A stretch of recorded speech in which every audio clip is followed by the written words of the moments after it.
বন্ধুকে শহীদ করা, হত্যা করার পরিকল্পনা করা। এই না মানে হলো আবার বিগত সময়ে যে 3টা নির্বাচন হয়েছে সেই ফেসিবাদী কাঠামোতে আবার নির্বাচন করার বন্দোবস্ত তৈরি করা। এই না মানে হলো আবার আয়নাঘর তৈরি করা।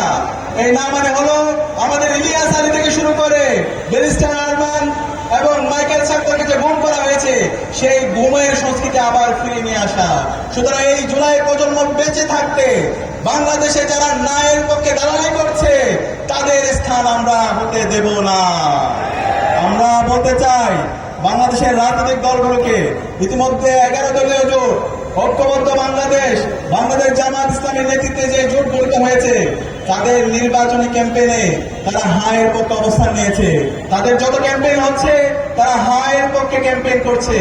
কিন্তু আমাদের কষ্ট লাগে, দীর্ঘ ফ্যাসিবাদী বিরোধী আন্দোলনে যারা আমাদের সহযোদ্ধা ছিল তারা আজকে ইনিয়ে বিনিয়ে ন্যায়ের পক্ষে অবস্থান নিচ্ছে। আমাদের সম্মানিত তারেক রহমান তিনি বিভিন্ন জায়গায় বক্তৃতা দিচ্ছে বারবার এবং বিভিন্ন ধরনের নাটক করছে তার মঞ্চের মধ্যে। সেই নাটকের মঞ্চের মধ্যে আমরা একটিবারের জন্য হায়ের স্লোগান আমরা দেখতে পাই না, আমরা কোনো হায়ের ডায়লগ দেখতে পাই না। তাহলে আমরা কি ধরে নিব আপনি ন্যায়ের পক্ষে অবস্থান নিচ্ছেন? না মানে হলো হাসিনা, না মানে হচ্ছে মোদী, না মানে হলো হাসিনার যে ফেসিবাদী কাঠামো সেটা রাষ্ট্রের মধ্যে রেখে দেওয়া। আপনারা কি সেই হাসিনা হতে চান?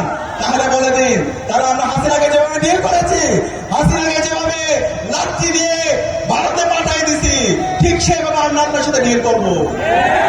আপনার অবস্থান পরিষ্কার করেন, এখনো সময় আছে। আমরা আশা করবো আপনারা আপনাদের অবস্থান পরিষ্কার করবেন। আমরা আপনাদের প্রতি সিম্পেথি আছে।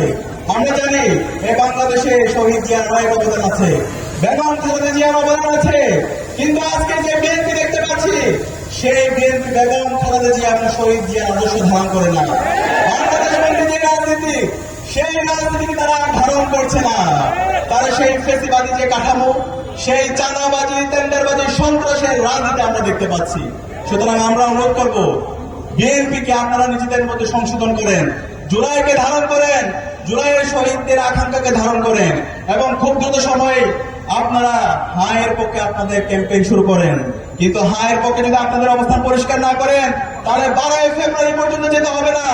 তার আগে বাংলাদেশের মুক্তিকামী ছাত্র জনতা আপনাদের বিরুদ্ধে গণরায় দিয়ে দিবে। ইতিমধ্যে আপনাদের যে অবস্থান ছিল, আপনাদের ভুল রাজনীতির কারণে আপনাদের সেই অবস্থান নষ্ট হয়ে যাচ্ছে। এক সময় শহীদ জিয়া যখন ছিল এবং বেগম খালেদা যখন ছিল, বিএনপি অনেক বড় দল ছিল। কিন্তু আজকে বিএনপির ভুল পলিসির কারণে গত 1.5 বছর ধরে চাঁদাবাজি, টেন্ডারবাজি, সন্ত্রাস এবং এই ধরনের দুর্বৃত্তায়নের রাজনীতির কারণে আজকে বিএনপি একদম ছোট দল হয়ে গেছে। সুতরাং আপনারা যদি আবার আগের অবস্থায় নিজেদেরকে ফিরে নিতে চান তাহলে আপনারা এখনো সময় আছে, হায়ের পক্ষে আপনারা ক্যাম্পেইন শুরু করেন, তরুণ প্রজন্মকে ধারণ করেন, জুলাই বিপ্লবের আকাঙ্ক্ষাকে ধারণ করেন। বাংলাদেশের যে গণতান্ত্রিক ধারা অব্যাহত হয়েছে ছাত্র সংসদ নির্বাচনকে কেন্দ্র করে, সেই নির্বাচনগুলোর পথে আপনারা অন্তরায় হবেন না। আমরা অনুরোধ করবো তারেক জিয়াকে, আপনি দ্রুত সময়ের মধ্যে আপনার এই রাজনৈতিক দলকে, আপনার দলের গুন্ডাদেরকে আপনি সামলান। আমরা গতকালকে দেখতে পেয়েছি জুলাই বিপ্লব পরবর্তী আমাদের যে আকাঙ্ক্ষা ছিল বাংলাদেশের নির্বাচন হবে ফ্রি, ফেয়ার, ক্রেডিবল এবং সহিংসতা মুক্ত, কিন্তু আমরা দেখতে পেয়েছি গতকালকে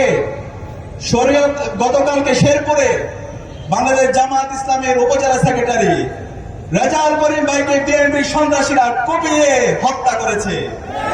এখন পর্যন্ত এই সন্ত্রাসীদেরকে রাষ্ট্র অ্যারেস্ট করতে ব্যর্থ হয়েছে এবং প্রায় 100 অধিক নাগরিকদেরকে আহত করেছে। আমরা বলতে চাই, নির্বাচন কমিশন আপনারা কি করছেন? আপনারা এখন পর্যন্ত হাতে চুরি পরে বসে আছেন। আপনাদের কাজ কি?